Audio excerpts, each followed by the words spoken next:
All right, let's jump right in. Today, we're doing a deep dive on a really fascinating new product that just hit the scene, the Cylinder Cube. We're going to break down everything from its features to its market strategy, all based on its very first announcement to the world. So here's the game plan. We'll start with a big reveal. Then we'll get into the nitty-gritty of its core features and what it's actually like to use. After that, we'll see how it stacks up against the competition, look at how they're getting feedback, and wrap it all up with the important safety stuff. Okay, first things first, the product unveiling. This is our very first look at the Cylinder Cube. And what's cool is that it's coming to us directly from the founder. So, this is the raw, unfiltered pitch. And right out of the gate, we get the name. Or names, I guess. It's the Cylinder Cube, but he also says you can say Barrel Cube, kind of. That casual, dual branding approach immediately sets a really personal, informal tone for this whole thing. Next up, let's really peel back the layers and dig into the core features.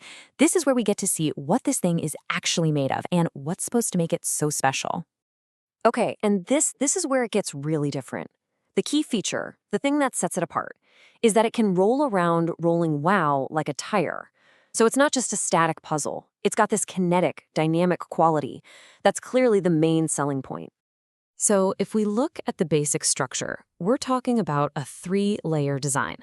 This is a pretty key detail, because even with its unusual shape, that 3-layer system is going to feel pretty familiar to anyone who's ever picked up a puzzle cube.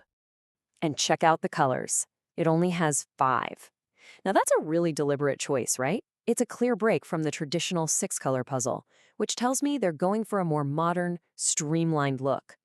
So what's the whole point of this product? What's the big promise? Well, it all boils down to one simple word, fun. But, what does fun actually mean here? Let's see if we can break that down. According to the creator, fun isn't just one thing. It's what happens when you combine the 2 main ways you can interact with this object. The traditional puzzle solving, or cubing, and this brand new kinetic element of rolling around. The whole experience seems to hang on that combination. And get this, it's not just a vague idea. They've laid out a literal step-by-step process. It's like a ladder of enjoyment. You start by cubing, you add some rolling, and bam, you've achieved fun. But wait, there's more. If you do both at the same time, that's how you unlock the next level, extra fun. I kind of love that. And beyond just how it feels to play with, there's also a visual goal you're trying to reach. They call it the rainbow configuration. This gives the user another objective. It's not just about solving it. It's about making this specific, really cool-looking pattern. Okay, so any new gadget has to go up against the established players, right? Let's take a look at how this new cube positions itself against the big dog in the market. And here we have it, the main event, the Cylinder Cube versus the normal Rubik's Cube. Just the way that's framed immediately tells you what the biggest point of contrast is going to be. We're talking about that fundamental shape. This table really lays it all out for us. You can see the key differences at a glance. 5 colors versus the classic 6, a cylinder versus a cube, and, of course, the big one, the rolling capability, which is a big yes for the new guy and a no for the original. It's also pretty interesting that the materials for the new one are undisclosed. All right, let's switch gears and talk about their strategy for figuring out if people are actually going to buy this thing. This is a really clever, modern way to do some direct-to-the-people market research. I mean, just look at this. It's basically a live A/B test for the market. If you have positive feelings, the call to action is to like and subscribe. Pretty standard. But if your sentiment is negative, the instructions are incredible. Just comment, "No, I don't like it." It's so blunt, but you know what? That's going to get you some seriously clear feedback. And they're not just positioning this as a toy.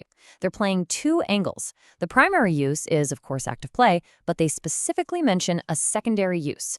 Room decor. That is a really smart move. It broadens the audience from just puzzle fans to anyone who just wants a cool-looking object on their desk. And finally, we've got to touch on the safety and compliance info. It might not be the most exciting part of a product launch, but for anything going out to consumers, it's absolutely essential. And there it is, a super clear safety warning. It is not for less than 3 years old babies.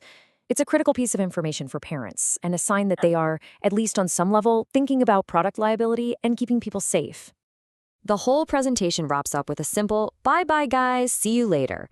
It's a friendly sign-off that perfectly matches that casual, direct-from-the-creator tone that they started with. The whole thing feels very personal. So, this whole case study of the cylinder cube kind of leaves us with this one big thought provoking question. In a world obsessed with data, analytics, and complex metrics, how exactly are we supposed to measure something like extra fun? It's definitely something to think about.